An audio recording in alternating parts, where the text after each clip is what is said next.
Hello, my name is John Wilson, and I am making a video of Charlie Kirk and Tyler Robinson. And what I believe, this is what I believe.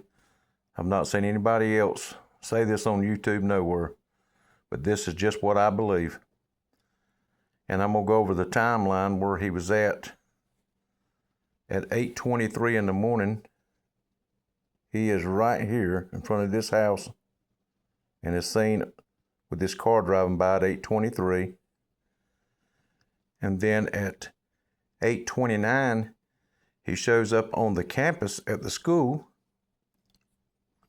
And then the next time he's seen is when he goes to the campus at 8:29, I think he goes out there and he's just walking around and looking, seeing if they've started setting up Charlie Kirk for the day. But anyway, maybe he didn't see it, or I don't know if he did or not. But for some reason, he walked back by here again at 9:57, and he comes around this street right here. And he keeps coming around, and he works his way around, and then he finally works his way back out to the campus. I believe at that time when he shows up on the campus, it's probably around 10:20. And for sure, I would think that they're setting up Charlie Kirk for the day at that time. And maybe he walks around the campus and just looks and makes sure everything's ready to go. If they're setting the tent up, he probably walks on the public walkway right over where Charlie Kirk's tent is what I'm thinking. Make sure that he has a line of sight from the Losi Center, which is right here. This is where he jumps off the roof later. But right here's where he takes the shot. He jumps off, let's see. He takes the shot from right here, and he jumps off back here. And he takes a shot at 12:23. But he also,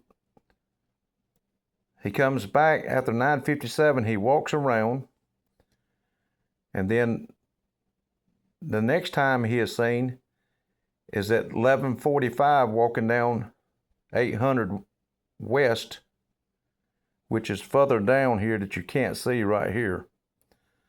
And he is fixing to come out and walk up goes through the tunnel, and he is seen going through the tunnel he's at the tunnel at 11:52. When he gets to the tunnel, he gets some pictures of him, and as he's going up, you can see his backpack is full.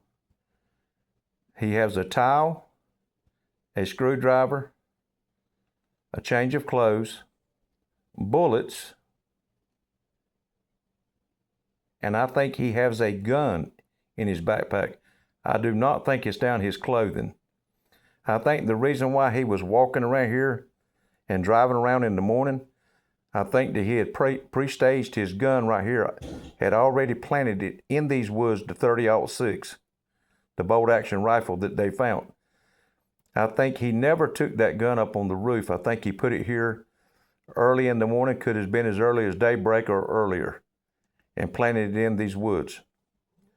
And then when the time comes, he goes back to his car. He has two backpacks that day.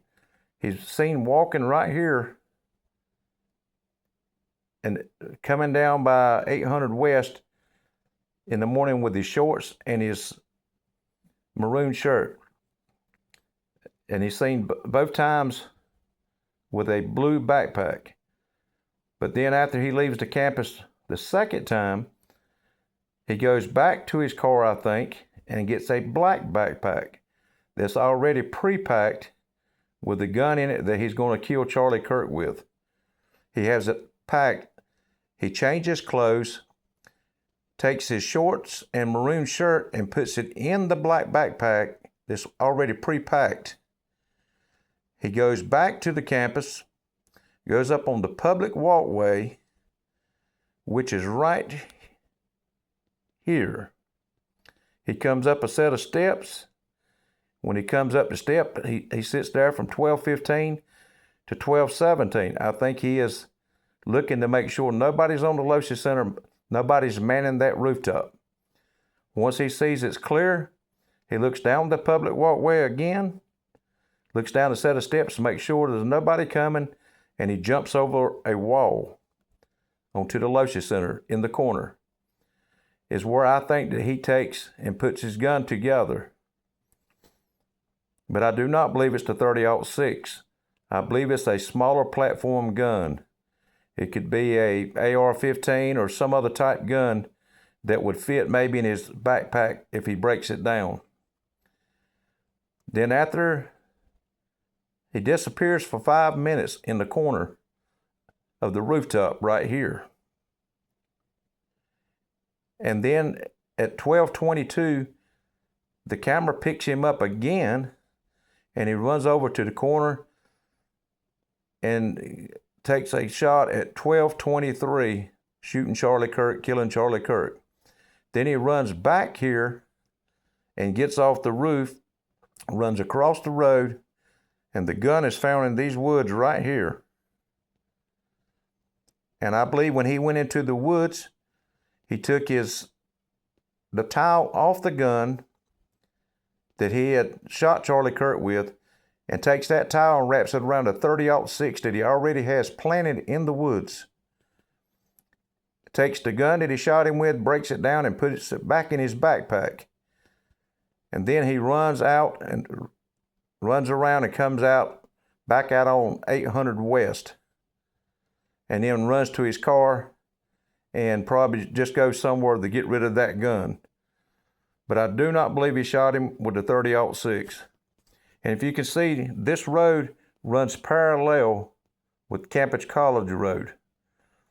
I think when he was walking earlier that morning and driving by, he was watching and making sure nobody had seen that he had planted the gun earlier, and there was no cops and nobody was on to him.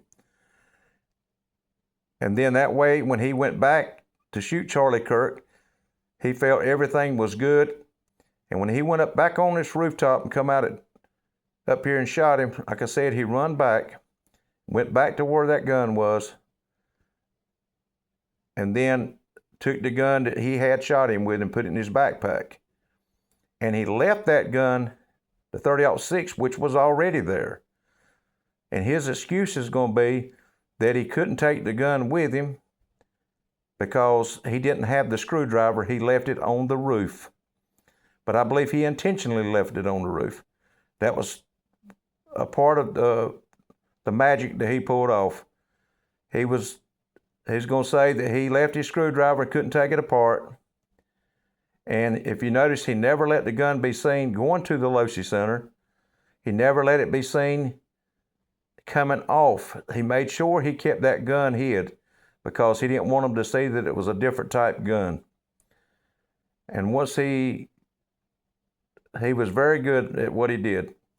But anyway, he comes back, and then I've told you, he comes out back up in this area, right up in here.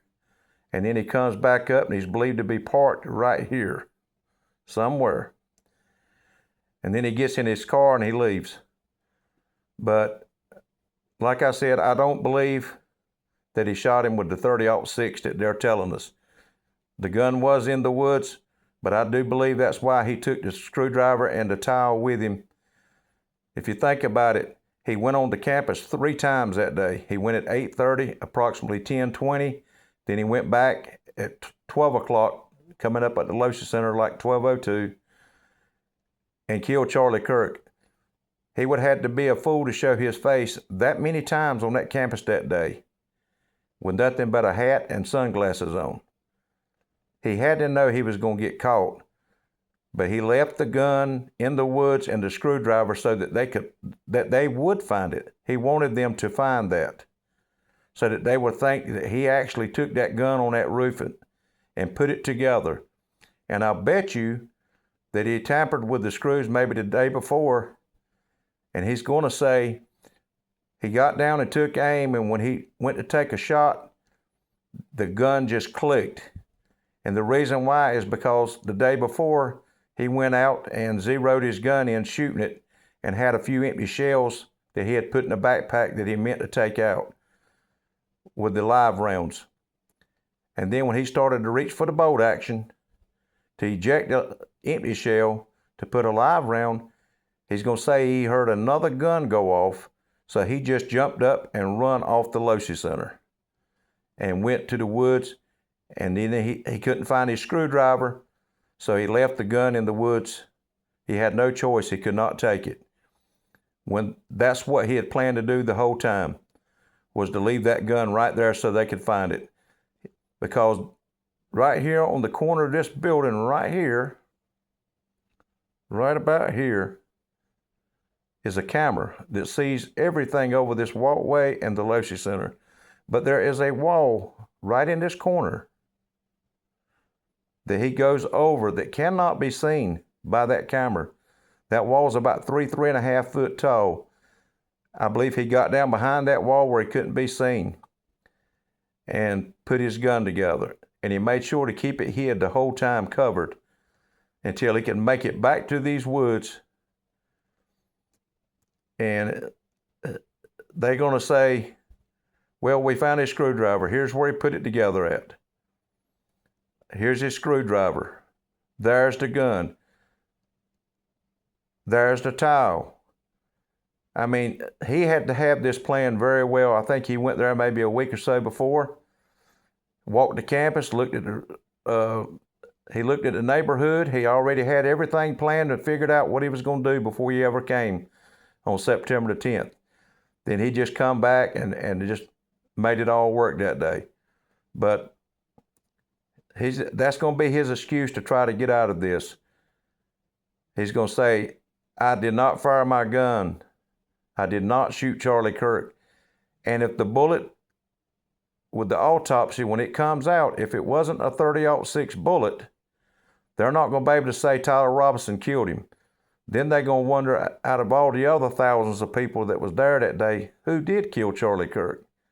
It was not Tyler Robinson. That's going to be his way, I think, to say he's innocent, and he may very well just get out of it, because they never seen that gun coming to the campus or leaving. So that's my story. That's what I believe. I believe that he, like I said, he staged every bit of this. And that's going to be his way of trying to get out of it. But anyway, that's all I've got. Appreciate you watching.